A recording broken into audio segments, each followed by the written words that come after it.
What were you saying before we started the show? What were you saying? Well, I was saying that we have... What did you say this show did for you? And don't fuck with me. On your child. What did you say this show did for you? It lifts my spirits. That's the way we fucking start the show. Play the goddamn jingle. Lifts your fucking spirits. You said it. If you fucking call me back this time, then don't call me ever again, because we're done. The Todd Glass Show launches August 12th. I can't say it, though. Hey, it's Zach. Oh, it's Zach Alvin. The trick, it doesn't matter how much money you make. It just matters that you spend less money than you make. Right. That's true. And you said if you're driving anything more than a camera, you're just showing off. Even though I know what that means, some people that wouldn't, I know our listeners know, there's someone maybe would go, what about if you had a Jetta? Yeah, that the point is, don't get me started. No one laughs, so that means that was just scary anger. All right, listen up.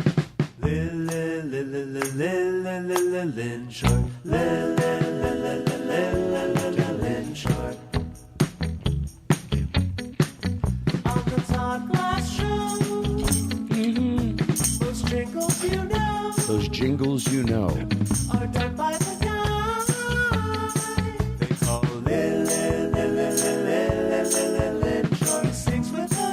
He sings with a grin. He crams it all in.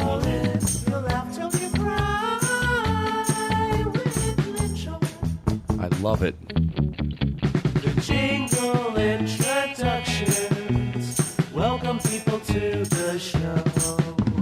Master of production, of breaks for Todd to throw. I love it.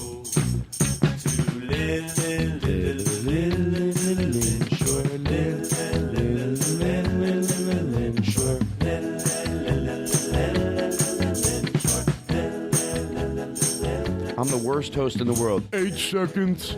7, 6, 4, 3, 2. Back to the Todd Glass Show. All right. Thank you. God. Todd, I like that you repeat the lyrics right after they say them in the song. You love the song so much. You want to make sure everybody hears every word. Did you hear that word you just heard? Did you hear that line that you just heard? Appreciate it. Exactly. Are you appreciating it? You're listening to the Todd Glass Show, America. That's right. I do my own jingles. All right, so let's keep going here. By the way, I don't want to get into a political discussion. It's food for thought. It's not fair that I should be able to say this and you can't tap in, but I guess that's why I'm going to let you. Mm-hmm. But I prefer my guests not to talk. Is everyone happy? I look around the room. If everyone's smiling, I'm happy. I get nervous if there's one person not enjoying themselves. Helping your Friday begin. I guess it is true. You love the show, they've got Daniel Kino. Well, that's true. Honey, won't you download it? I guess it helps people on their Friday. You'll have a blast listening to Todd Glass. That is true. Helping your Friday begin. That's true. You'll love the show. All right, enough. You didn't have to put Daniel Kino in there so much. Hey, hier ist David aus Berlin und ihr hört die Todd Glass Show. What did he say? Put it in English. Hey, this is David from Berlin, Germany, and you're listening to the Todd Glass Show. Play it again in German. Hey, hier ist David aus Berlin und ihr hört die Todd Glass Show. That's right. Hey, by the way, thank you, David. When Siri first came out, I thought I'm not going to get angry at it. Like, I know it's going to be good. Just think about when it's good. Don't start, because I already knew ahead of time. Don't do that just because it can't understand you one day. How about all the times it makes your life easier? Which, by the way, I have to say, when it works, it really helps me in the car. It's been nice. I'm starting to get annoyed at it. Like to the point I think I have a mental problem. Like I asked for I wrote this down, literally. I called for Daniel Kino the other day, and it said, there's no Daniel Casino in your phone book. Really? How about Daniel Kino? Daniel Casino. You're not even fucking thinking. Who's named Daniel Casino? Now you're just fucking saying shit. Did you mean Daniel Casino? Do you think I did? You think I meant Daniel Casino, Daniel Kino? Then I thought about it. I go, I could see someone getting that confused. I felt horrible. And I got a letter from Siri saying I'm abusive. All right. So there's that. Tom, anything on that? Well, I remember Siri took over your phone and texted me. And that's right.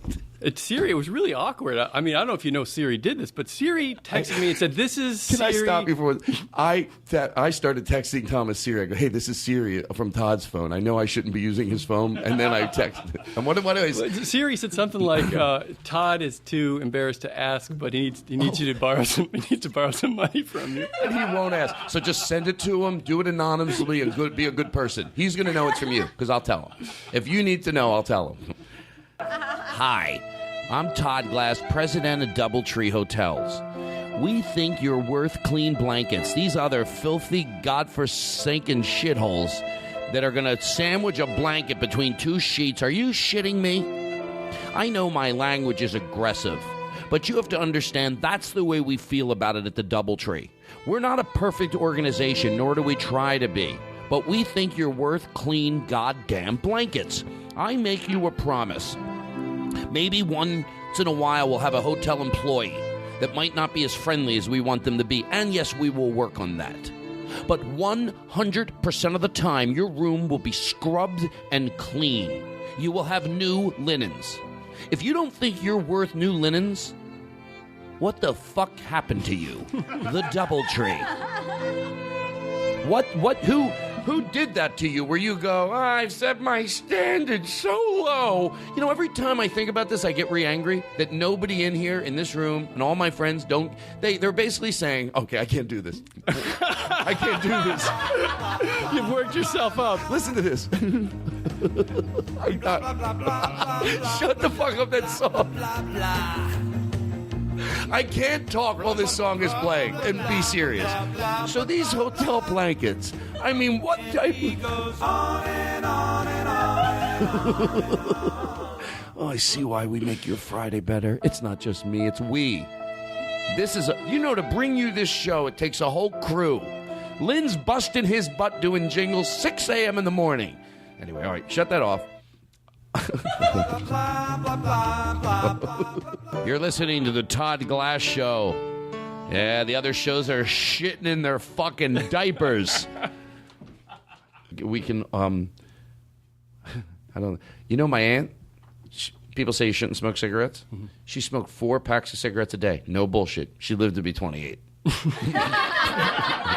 So you think, give me yours, see if you can do it. You're like, oh, you know what they say? And you tell a story about an uncle. But it's always younger. It's always like, oh, we thought the story was, hey, you know, Tom, though, you do have to take care of yourself, though. I mean, if you want to live a long life. Yeah, you hear that, but it's mostly genetics. I have an uncle.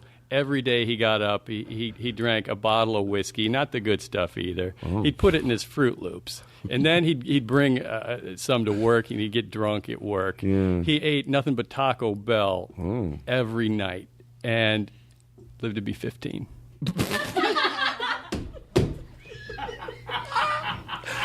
Well, everybody, you doing? Are you doing all right? Let go of the stress. Well, just because you tell me to let go of it doesn't mean I can let go of it. Yes, it does. Stop worrying about that thing you have to do. I try to keep it very generic. Oh my God, I have a thing that I'm doing. I've done this joke before. I like when he does the joke that he did before again. All right, everybody. I'm proud of you. What if somebody's doing something bad, though? We've talked about that. All right, this can't go on any longer. Have a blessed day. Ay.